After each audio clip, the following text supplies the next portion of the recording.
in inner city schools, which are largely minority, that they're only going to be taught how to read and write, then they become the foot soldiers of society, is what you're saying. And Guaranteed. So I'm trying to think, you're saying that this is a good, No Child Left Behind has a lot of good points. Part of it is the openness of the testing, the standardized testing.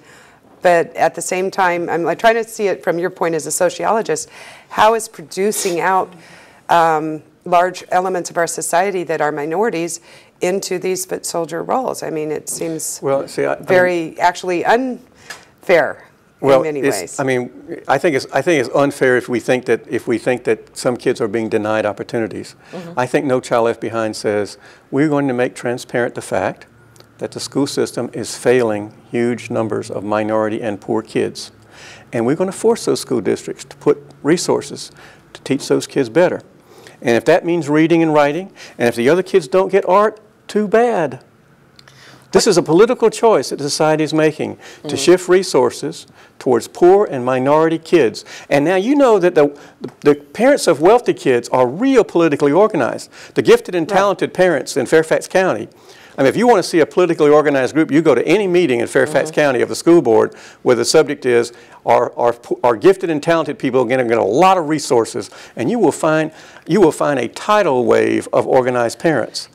But this is a political choice that the larger society made, that it is not a good school system in the United States in this day and age to have ongoing huge failures of whole groups of people that are not even visible.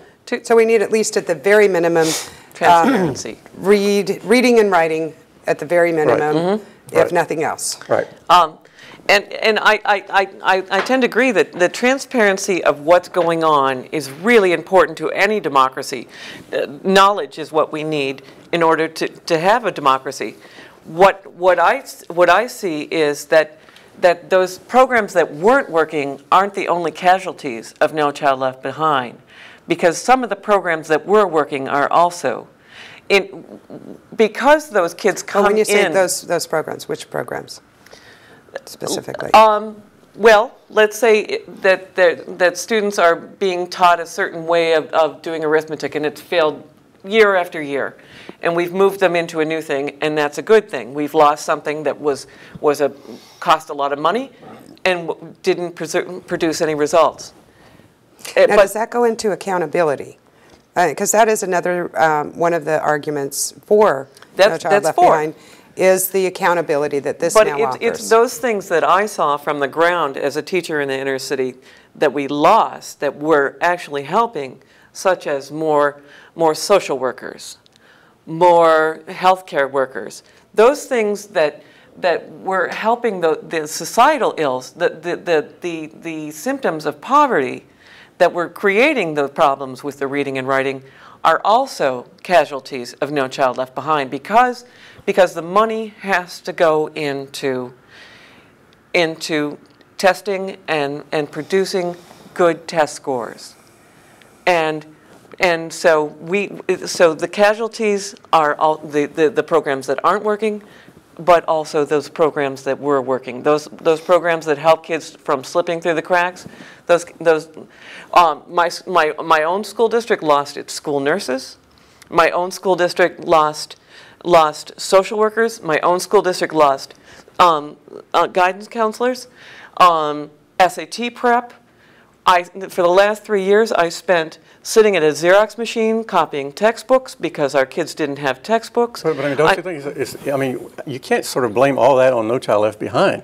I mean, my goodness. I mean, I'm talking about unfunding the mandates. I'm just saying. All I'm saying is that it's way too simplistic to say that all of those trends, which I agree are afflicting a lot of school districts, can be based on No Child Left Behind. I mean, the fact is, we have a society now which is about the most unequal society in the world, and that means the rich are getting richer and the poor are getting poorer, and there's all kinds of problems in terms of distribution of resources, and also we've had 30 years of the Reagan Revolution that says no government is good government.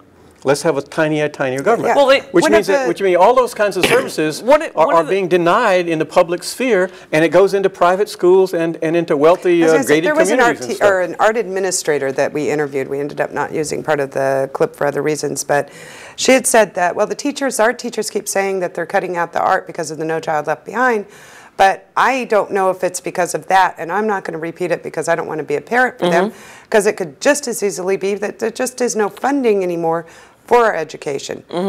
It has nothing to do with the public sector in general in this country. The public sector in the United States is very badly underfunded, and in fact, you know, a system that emphasizes corporate power is always going to say, you know, government is really hopeless and helpless. You can't get anything done. I mean, they basically try to make it a lower prestige to go into government service. Unlike in many other countries in the world, going into government service is not regarded as a noble thing to do. And I think that afflicts the school system. I think that any kind of public good has been shunted aside in favor of private goods. I mean, you know, you want to have a really good swimming pool, you know, you get yourself a good gated community and they'll have a really good swimming pool. You know, so what you won't find is a lot of public life that has wealth. And what you were saying about the inequality between, you know, rich and poor, and between, I would say, in many cases, suburbs and city. You know, I mean, and like you said, until we start to take corporate, you know, general responsibility, a common responsibility to give an equal education to people in both of those. We tried busing and things like that, but you know, in terms of suburb and city, it was never allowed to be legal. I mean, what would work? Just busing cities just busing students from different schools in a poor city, that's not doing a whole lot in terms of educational, you know, improvement. The big divide in our society is suburbs versus city. The busing, which is now, I guess, for the Supreme Court, is no longer really any part of our system, and it's pretty much phased out now, and is, because of the recent Supreme Court rulings, will be more and more phased out. Right. But I remember, you know, going to school in the 70s and the forced busing, and there was a lot of violence, a lot of riots, but at the same time, the schools that the kids were getting bused to were really good schools. And I have kind of a paradox, because I was actually, in my younger elementary years, I was raised in an inner city, very low income minority area. And then for my junior high and high school, was raised in a very affluent area. And most of the kids that I went to school with in elementary were then being bused to the same school that I was going to for my junior high and high school.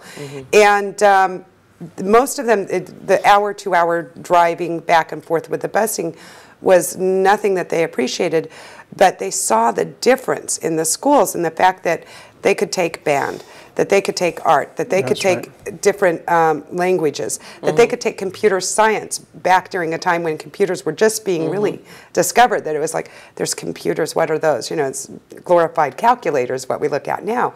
But these were things that were being offered to them that they had no clue even existed in junior high and high schools. You know, that there was an advantage there, that having the exposure and having access to those type of communities, or to those type of resources, was something that they did value, even though it meant the 2 hours or more of the busing. So, and I think now a lot of awareness is growing that there are ways of teaching kids who are poor and from minority communities. I mean, that when they come to school, if they don't have the advantages that other kids have, the school can make the difference, but it has to be taught right. In other words, if the schools come with a good curriculum, with a good set of construction, and with a good set of expectations. And right now there's lots of examples. If you look at the website of Education Trust or anybody else who works in this area, there's plenty of examples of where kids from poor and minority communities, poor and minority families, who you think come in with 2 strikes or something, okay, maybe. But the question is, does the school believe that it can make the difference so that all children can learn?